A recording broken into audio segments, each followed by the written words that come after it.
Everyone, everyone.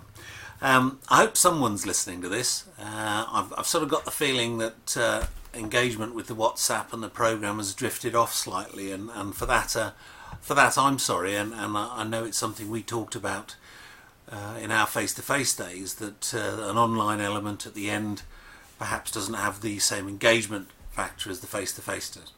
That said, this is the last part of the online program. There's a couple of things I wanted to wrap up here, and I wanted to share those with you. And I really just wanted to draw a little bit of attention towards the idea of leading change and actually making a significant impact, a transformational change. Because the road to change can be, well, as the graphic might suggest, it can be a very, very gentle slope, or in some cases it can be quite steep and broken up. And that's what I wanted you to spend a moment thinking about now for this final part of this module. Because we're all familiar with this one, aren't we? We're bringing about change for improvement. But there's a suggestion that the idea of an improvement approach to change is that it's incremental, it's step by step, it takes a very long time. And as with all traditional strategies and approaches, the amount that you get back decreases over time as people become more familiar with it. And in effect, you could argue that at times you're working harder for achieving less. And for many schools, they've adopted an improvement approach, but a lot of research now is suggesting that change doesn't happen smoothly. It doesn't happen over a general period of time. Change happens at times quite dramatically. And there is a suggestion that or there's been identification of many organisations where there's been innovation, and innovation has led to a radically different approach, and that radically different approach has brought about a step change in an organisation. However, we have to be aware that innovation in isolation can have potentially very limited impact. And the higher level that's been suggested now is that if you have a look at the graphic here, it's suggesting that impact is greatest when you have significant leverage in the process, and that's where you can actually transform. And transformational change is seen as the one that produces most dramatic impacts over a short period of time and has the broadest possible impact. So, of course, all strategies are dependent upon context. So whilst, if you're still engaging, what I would like you to think about is perhaps selecting one of these approaches, the improvement or innovation or transformation, and think about your context. What would it look like if change in your context was one of those three? Now, I'm going to suggest that the easiest one to do would be the improvement one. It's probably the one you're most familiar with. I'm going to suggest that you might want to consider innovation or transformation. So that's the activity, and really it's one I'll leave with you on this one. I do want to point you though at a couple of tools that may or may not be useful, and to refer to, as you can see, a historical organisation here, the Training and Development Agency, that ceased to exist in 2012, and it then became part of the Teacher Training Agency. But when it transformed, it stopped a very key role that it was doing, which was producing material to support and develop teaching and teacher training. And a very significant thing that they brought in was, just towards the end of their existence, was something called the School Improvement Planning Framework. And I'm just going to I've got to drag something over now. I'm going to drag something over just to show you what I'm referring to.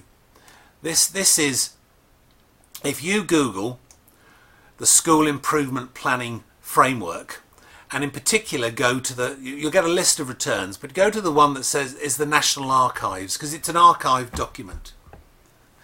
What I would say though is that it's a particularly good document, and it's got a lot of tools in there that you can use, and I'm going to illustrate a couple of those in a moment. I just wanted to point you at this one. That's actually the link I used. I just googled that, and down here you can see that there's an overview. Download the tools. Those are very useful. Identify objectives. So it's broken down into different parts, and for each one there's associated tools. And there's actually a set of case studies, some of which are quite dated now, but they might be worth having a look at.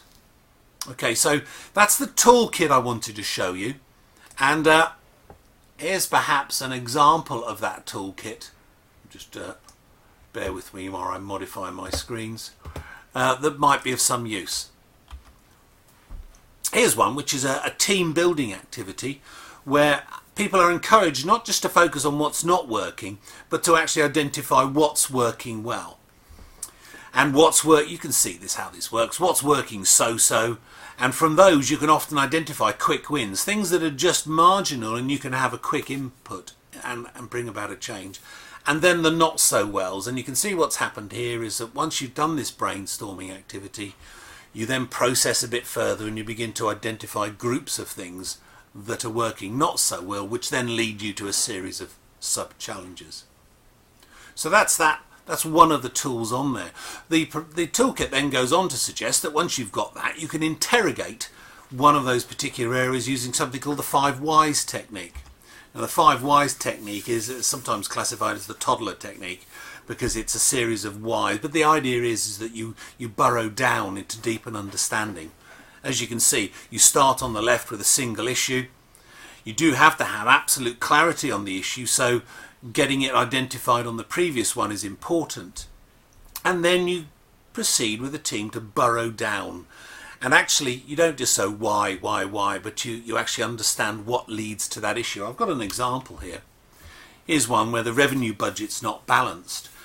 Why is that the case? Well, as you can see, the factors that explain a condition at the previous level, the costs are too high or income too low. Why is income too low? It's, well, because our school facilities are underused. Why are they underused? Well, that's because a competing sports centre is opened locally and the school's not used for external events. So what could we do about that? Well, health and safety issues about the school not used, and governing body have stopped to keep the site managers overtime.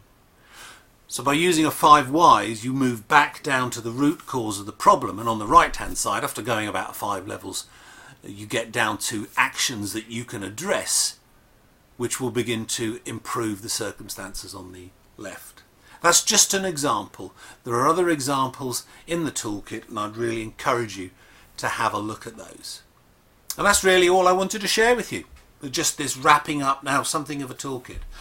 I know we wanted to talk about the leadership assignment, and for that I'm going to drag something else in. There it is.